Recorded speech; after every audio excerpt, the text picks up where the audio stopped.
No resumindo o assunto da aula de hoje, você irá conhecer uma ferramenta muito importante para o técnico em eletrônica, que são os fundamentos do desenho técnico.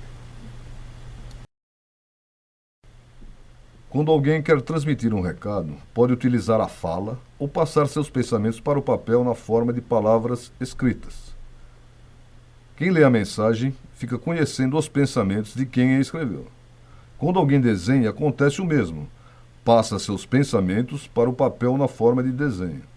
A escrita, a fala e o desenho representam ideias e pensamentos. A representação focada neste curso é o desenho técnico.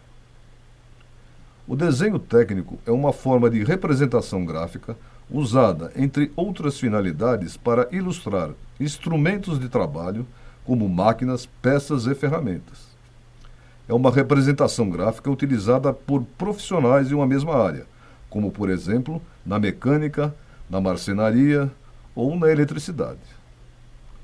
Esse tipo de desenho, ao contrário do artístico, deve transmitir com exatidão todas as características do objeto que representa. Para conseguir isso, o desenhista deve seguir regras estabelecidas previamente, chamadas de normas técnicas. Assim, todos os elementos do desenho técnico obedecem a normas técnicas. Cada área ocupacional tem seu próprio desenho técnico, de acordo com normas específicas. A padronização já começa pela folha onde será feito o desenho.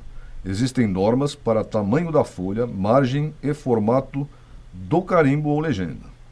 Até mesmo a forma para se dobrar uma folha é padronizada.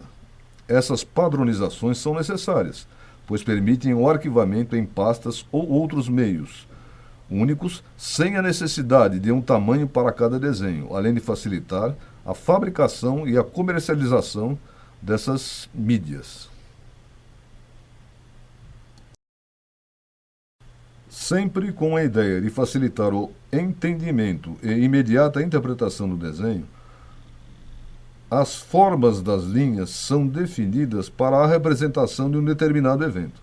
São utilizadas formas como linha contínua, linha traço e ponto, linha tracejada e outras. A espessura da linha, grossa, média ou fina, também define a natureza do desenho, como, por exemplo, o uso de uma linha fina, entre outras finalidades, é utilizada para indicar as cotas. Uma linha média, traço e ponto, representa o eixo de uma figura circular. E assim, temos várias representações padronizadas. Se a interpretação das linhas e formas do desenho deve ser exata, também deve ser assim com a leitura dos textos que possam fazer parte das informações desse trabalho. A leitura de medidas da peça, especificação de um dispositivo e outros textos deve ser inequívoca, sendo necessário que a caligrafia do desenhista faça jus a essa necessidade. Com esse propósito, o desenho técnico também conta com a padronização da caligrafia, a chamada caligrafia técnica. A elaboração de um desenho técnico só é possível ser executada com ferramentas adequadas, permitindo o traçado de linhas retas e curvas precisas e com ângulos bem definidos. Algumas ferramentas são básicas para essa finalidade, como os esquadros com ângulo de 45 graus e com ângulos de 30 e 60 graus, que combinados formam vários ângulos. O compasso é utilizado para o desenho de circunferências e arcos. A régua graduada é usada para medir distâncias no desenho. Algumas réguas são graduadas com medidas proporcionais, são as escalas, informalmente chamadas de escalímetro. São usadas para fazer ou ler desenhos em escalas.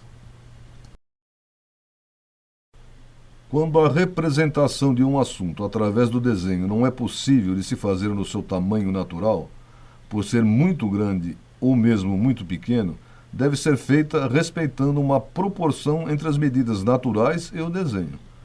É a escala, cuja função é indicar a proporção entre a medida no desenho e a medida real do objeto representado. As medidas representadas também podem ser indicadas no desenho, dispensando a verificação com a régua graduada.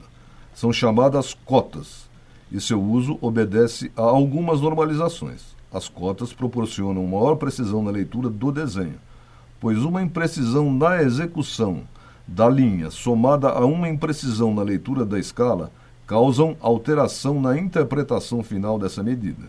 Também facilitam e agilizam a leitura do desenho. Lembre-se, essa apresentação é um resumo do tema, não deve ser considerada como única forma de estudo.